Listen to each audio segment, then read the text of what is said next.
नमस्ते विद्यार्थियों, मैं उम्मीद करता हूं कि आप लोग एकदम मस्त होंगे। आज की इस वीडियो में जो भी हमारे एग्जाम्स होने वाले हैं उसमें जो भी most important idioms and phrases हैं हम उसी को करने वाले हैं। तो ज़्यादा समय न वेस्ट करते हुए हम बढ़ते हैं अपने पहले शब्द की तरफ। हमारा पहला शब्द बोल रहा है वाचिंग ग्रास ग्रो। आप इसमें देख लीजिए, यहाँ पर वाचिंग मीन्स होता है देखना, ग्रास मीन्स होता है घास, ग्रो ग्रो मीन्स होता है उगना। ग्रो मीन्स क्या होता है? उगना। बोल रहा है वाचिंग ग्रास ग्रो मतलब कि घास को बड़े होते हुए देखना, घास को उगते हुए देखना। आप सभी भी जानते हैं भाई, अगर आप किसी भी घास को ध्यान से बड़े होते हुए देखेंगे तो कितना ज़्यादा समय लग जाएगा। तो यहाँ पर वाचिंग ग्रास ग्रो का मतलब होता है वेरी बोरिंग। आप ये सोचो कितना उबाऊ वाला काम है ना, कि आज के डेट में घास इतनी बड़ी है, पता नहीं इतनी बड़ी घास होने में जमाना लग जाते हैं। दिन भर वहीं पर बैठे रहो, एक ही घास को देखते रहो देखते रहो देखते रहो, कब बड़ी होगी। कितना बोरिंग काम है। तो यहीं से याद रखिएगा, वाचिंग ग्रास ग्रो का मतलब होता है वेरी बोरिंग।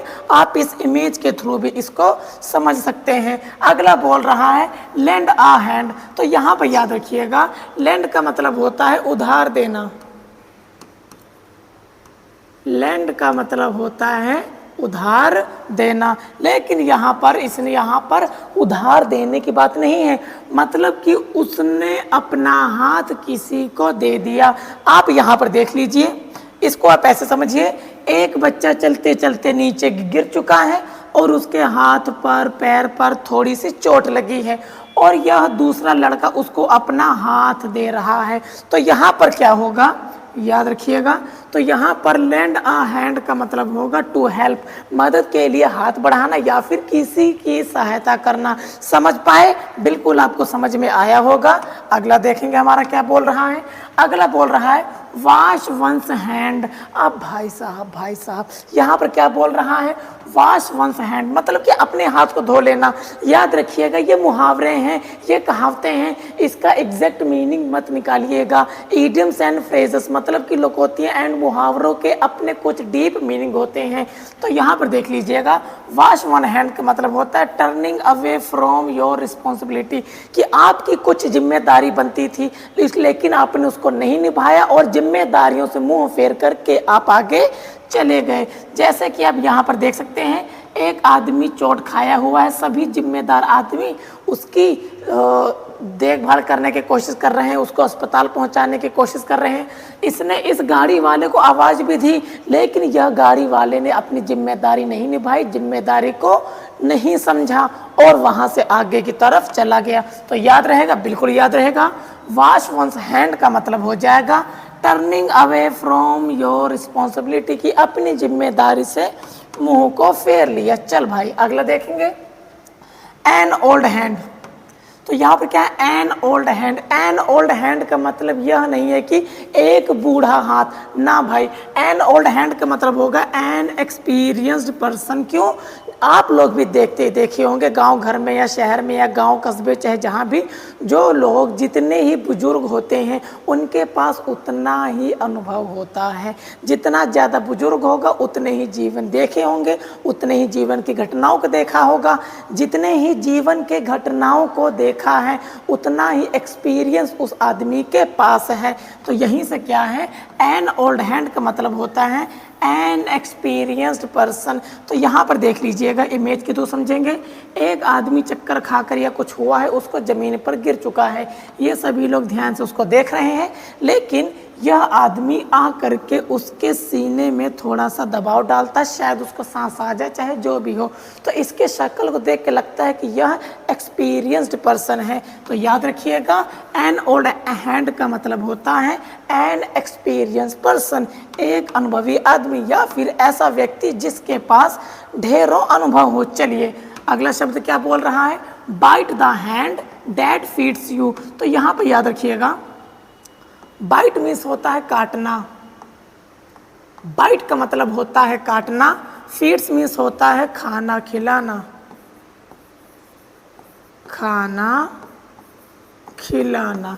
इतनी बात समझ में आई? याद रखिएगा, मतलब कि यहाँ पर खड़े खड़े बोल रहा है बाइट द हैंड, कि हैंड को आप क्या करेंगे, बाइट, मतलब कि ऐसा हाथ जो आपकी मदद के लिए आगे बढ़ा है और आप उसको क्या कर रहे हैं, काट रहे हैं। तो यहाँ पर क्या हो जाएगा, bite the hand that feeds you का मतलब हो जाएगा betraying the very person. Betraying means धोखा देना, the very person who helps you, मतलब कि ऐसा व्यक्ति जो आपकी मदद के लिए हमेशा खड़ा हुआ है, लेकिन बाद में आपने उसी थाली में छेद कर दिया या फिर उसी को धोखा दे दिया।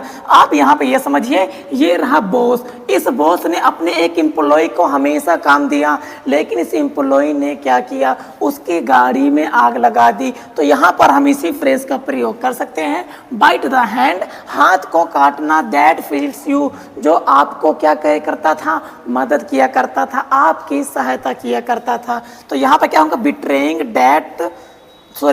The very person who helps you, कि जो आदमी आपकी सहायता करता है आपने उसी को क्या किया है, धोखा दे दिया है। चलिए भाइयों, अगला शब्द क्या बोल रहा है, rolling in money. Rolling in money means, rolling means गोल गोल घूमना।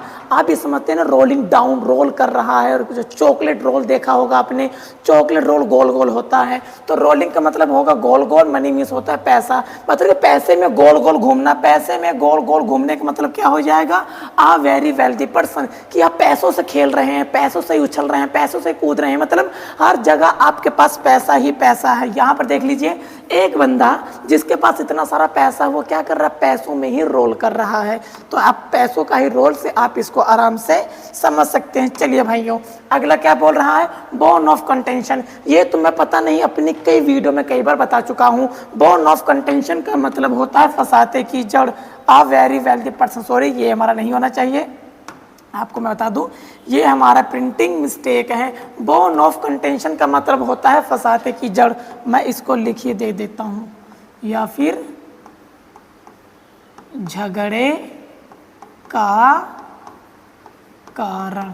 याद रखिएगा, बोन ऑफ कंटेंशन का मतलब होगा झगड़े का कारण। तो यहाँ पर देख लीजिए, दो आदमी झगड़ा कर रहे हैं, किसके लिए भाई, एक अंगूर के लिए झगड़ा कर रहे हैं। तो इनके झगड़े का कारण क्या है, अंगूर इनके झगड़े का कारण है। तो जो झगड़े का कारण होता है उसी को हम कहते हैं बोन ऑफ कंटेंशन। चलिए भाइयों, अगला देखेंगे क्या बोल रहा है, an about turn. An about turn, turn समझते हो भाई, आप यहाँ पर थे, अब यू टर्न मार लिए। आप ऐसे समझिए, आप सीधे चल रहे थे, किसी को देख करके आपने टर्न कर लिया, मोड़ लिया, मतलब कि अपने विचार को, अपने ओपिनियन को, अपने राय को आपने बदल लिया। तो यहीं से देख लीजिएगा, एन अबाउट टर्न का मतलब होता है to completely change one's decision और ओपिनियन, कि किसी के भी ओपिनियन में, किसी के भी राय में, किसी के भी बातचीत में जब कोई बदलाव आ जाता है या किसी व्यक्ति का मूड परिवर्तन हो जाता है, चेंज हो जाता है, वहीं पर हम एन अबाउट टर्न का प्रयोग करते हैं। एग्जाम्पल से समझेंगे, देखेंगे।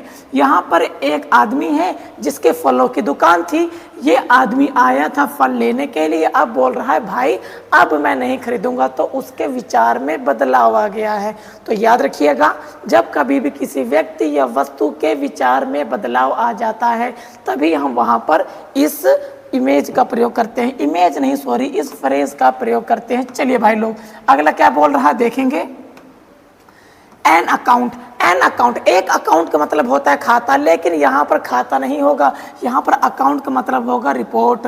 रिपोर्ट समझिए, या फिर आप विवरण समझ लीजिए, या तो आप क्या समझ लेंगे, विवरण समझ लीजिए। इसको आप ऐसे समझिए, भाई साहब ये हैं हमारे मैनेजर, ये हैं हमारे एम्प्लॉय। मैनेजर ने एम्प्लॉय को कुछ काम कहा होगा, अब क्या बोल रहा है, एम्प्लॉय ने अपना काम खत्म किया जो मैनेजर ने कहा, अब उसकी रिपोर्ट मैनेजर को दे रहा है। तो यहाँ पर हम एन अकाउंट का प्रयोग कर सकते हैं। चलिए भाइयों, अगला देखेंगे शब्द क्या बोल रहा है।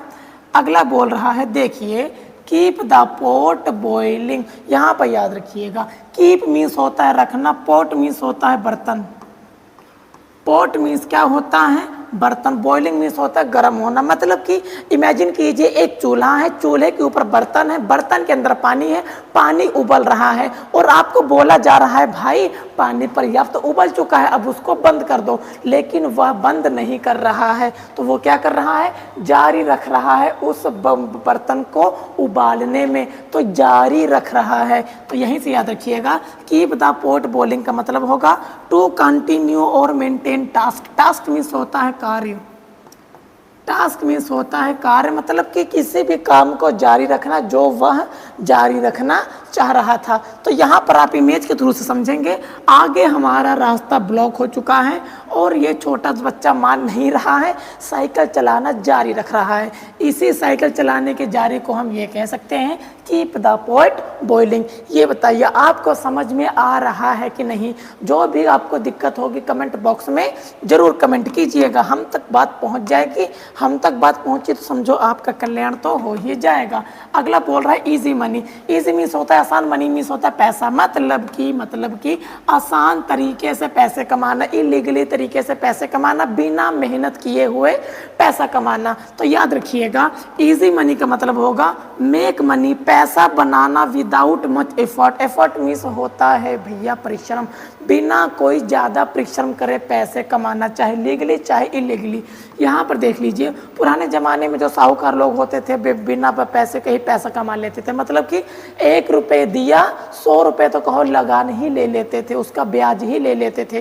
किया कराया कुछ नहीं, आदमी को डरा दिया, आदमी पैसे दे रहा है। तो याद रखिएगा इजी मनी का मतलब होता है बिना ज़्यादा मेहनत किए हुए पैसे को कमाना। चलिए भाइयों अगला देखेंगे क्या बोल रहा है। अगला हमारा बोल रहा है जिप योर लिप। जिप समझते हैं, जिप बैग की जिप, कि अपने मुंह में जिप लगा लो भाई, अपने मुंह में जिप लगा लेना। आप ही दिमाग लगाइए, जब कोई अपने मुंह में जिप लगा लेगा तो उसका मुंह बंद हो जाएगा। तो यहीं से आप समझ सकते हैं जिप योर लिप का मतलब होता है कीप क्वाइट। कीप क्वाइट में शांत रहो अबाउट समथिंग, कि आप उस मामले में मत बोलो। कोई मामला है और आपको शांत रहने को कहा जा रहा है। अगर डायरेक्ट बोल रहा है तो कीप क्वाइट, नहीं तो इस कहावत का प्रयोग हम कर सकते हैं जिप योर लिप। आप भी जानते हैं कि जब कभी भी हम बैग में जिप लगा देते हैं तो वो बंद हो जाता है। यहाँ पर अपने लिप्स को बंद करने की बात कर रहा है। चलिए भाइयों अगला देखेंगे डाई आर डॉग्स डेथ, मतलब कि डाई मीन्स मरना, कुत्ते की मौत मरना। हम कहते हैं ना भाई वो बहुत ही उपद्रवी है, उसके कुत्ते की मौत होगी। यहाँ पर आप देख लीजिए पहले आदमी बहुत उछल रहा था, नो वन कैन डिफीट मी, मुझे कोई नहीं हरा सकता है, लेकिन बाद में देख लीजिए कुत्ते की मौत मरा हुआ है। पूरे गांव वाले एकदम हंस रहे हैं, एकदम ऐसी मौत हुई है कि जिसमें कोई क्या ही बताएं कि आदमी दुख है ही नहीं, उल्टा खुशियां मना रहा है। कुत्ते की मौत का मतलब होता है कि आप लोगों ने भी देखा होगा सड़कों पर कुत्ते मर जाते हैं और लोग बगल से गुजर जाते हैं और उसकी सहायता करने वाला कोई नहीं मिलता है। तो यहाँ पर याद रखिएगा डाई आर डॉग्स डेथ का मतलब होता है डिसऑनरेबल और शेमफुल डेथ। शेमफुल मीन्स अपमानजनक मृत्यु होना, या ऐसी मृत्यु होना जिसमें कोई शान ही ना हो। याद रखिएगा मरने में भी कई लोग अपनी शान खोजते हैं कि भाई जब मैं मरूंगा तो ऐसा होना चाहिए, ऐसा होना चाहिए, मतलब कि अच्छी मौत मरे। याद रखिएगा अगला बोल रहा है under the gun. Under the gun मतलब तो बंदूक के नीचे। आप ऐसा समझिए आप एक सरकारी कर्मचारी हैं, आप मेरा कोई काम नहीं कर रहे हैं तो मैं पीछे से बंदूक निकाल के आपको कहूँगा भाई मेरा काम हो जाना चाहिए, मैं आपको बंदूक दिखा रहा हूँ, मतलब कि डरा धमका करके काम कराना। तो याद रखिएगा अंडर द गन का मतलब होता है to be under pressure. Pressure means होता है दबाव, किसी दूसरे के दबाव में आकर के काम करना। तो यहाँ पर भाई साहब देख लीजिए, भाई साहब ने साल भर पढ़ाई नहीं कर रखी है, कल पेपर है तो अचानक दबाव में आकर के पढ़ाई कर रहा है। याद रखिएगा अंडर द गन, किसी के दबाव में आकर के काम करना। चलिए भाइयों अगला शब्द देखेंगे हमारा क्या बोल रहा है।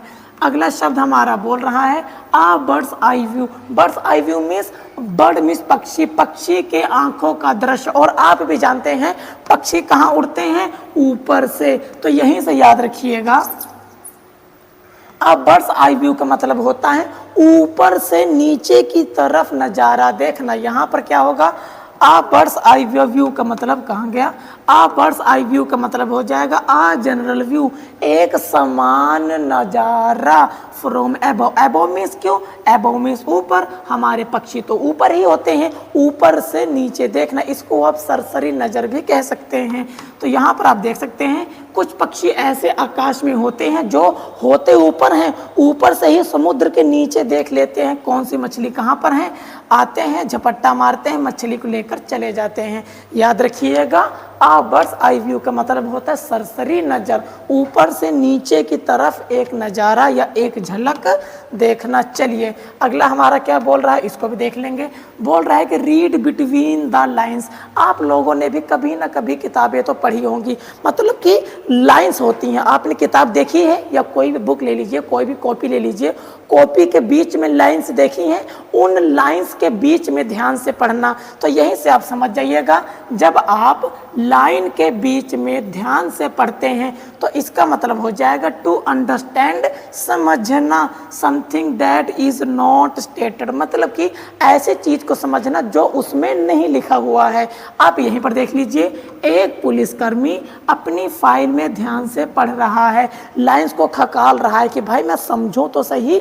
जब हम किसी भी चीज को डीपली समझते हैं तब वहीं पर हम इस फ्रेज का प्रयोग करते हैं। हमारा अगला वर्ड है इन ब्लैक एंड व्हाइट। इसके इमेज से समझ गए होंगे, black and white. Black and white का मतलब होता है लिखित रूप में। आप इसको ऐसे समझिए, एक आदमी है घर पर टेबल पर बैठ करके कुछ लिख रहा है, तो ये पेज कैसा है, व्हाइट है, और ये पेन कैसा है, ब्लैक है। तो इसी से ब्लैक एंड व्हाइट मतलब लिखित रूप से आप इसको अंदाजा लगा ले जाइएगा।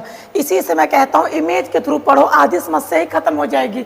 बोल रहा है keep an I on, keep means रखना, आई मीन्स नजर, मतलब कि किसी व्यक्ति या वस्तु पर नजर रखना या सरसरी नजर रखना या एक टक देखना। तो याद रखिएगा कीप एन आई ऑन का मतलब होगा वॉच केयरफुली। तो यहाँ पर देख लीजिए, एक आदमी आगे जा रहा है, पीछे वाला आदमी आगे वाले आदमी पर नजर रखे हुए हैं। तो ऐसी स्थिति में हम इस मुहावरे का प्रयोग कर सकते हैं, किस वाले का, कीप एन आई ऑन का मतलब। समझ में आया, बिल्कुल आपको समझ में आया होगा। चलिए भाई अगला देखेंगे क्या बोल रहा है। बोल रहा है आउट ऑफ हैंड। आप भी समझते हैं कोई चीज आपके हाथ में थी अब हाथ के बाहर है। जब कोई चीज आपके बस के बाहर होती है या हाथ के बाहर होती है उसको कहते हैं आउट ऑफ कंट्रोल, मतलब कि आपके नियंत्रण के बाहर।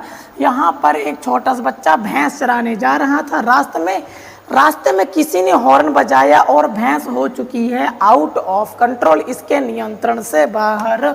याद रखिएगा आउट ऑफ हैंड का मतलब होगा आउट ऑफ कंट्रोल, नियंत्रण से बाहर। चलिए भाइयों अगला देखेंगे क्या बोल रहा है। अगला बोल रहा है इन हॉट वाटर। आप लोग जानिए हॉट मीन्स होता है गर्म। यहाँ पर देख लीजिए एक बड़ा भारी मटका है, मटके के अंदर पानी है। भाई अगर तुम गर्म पानी के अंदर हाथ डाल दोगे तो तुम्हारी उंगली जलेगी, जब तुम्हारी उंगली जलेगी तब तुमको ट्रबल होगी। ट्रबल का मतलब होता है परेशानी। ट्रबल का मतलब क्या होता है भाई, परेशानी। तो याद रखिएगा इन हॉट वाटर का मतलब होता है इन ट्रबल, परेशानी। आप भी जानते हैं गर्म पानी में हाथ लगाओगे उल्टा तुम ही जल जाओगे, तो क्या मतलब हो जाएगा। समझ में आया, बिल्कुल आपको समझ में आया होगा। चलिए भाइयों अगला देखते हैं under the weather. Weather means होता है मौसम। भाई पहले आप इतना याद रखिएगा, वेदर मीन्स क्या होता है, मौसम होता है, मतलब मौसम के अंडर।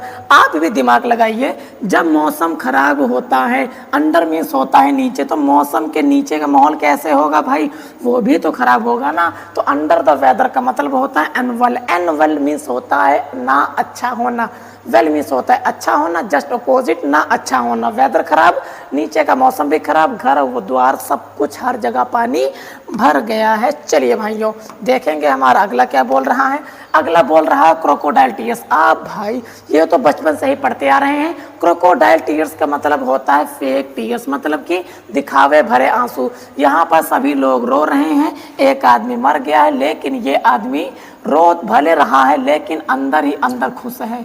लेकिन क्या है, अंदर ही अंदर खुश है, तो इसको कहेंगे झूठे आंसू। कहते ना भाई, मगरमच्छ के आंसू, इंग्लिश में ही ये है। क्रोकोडाइल टीयर्स का मतलब होता है दिखावे वाले आंसू। ये तो आप समझ ही गए होंगे।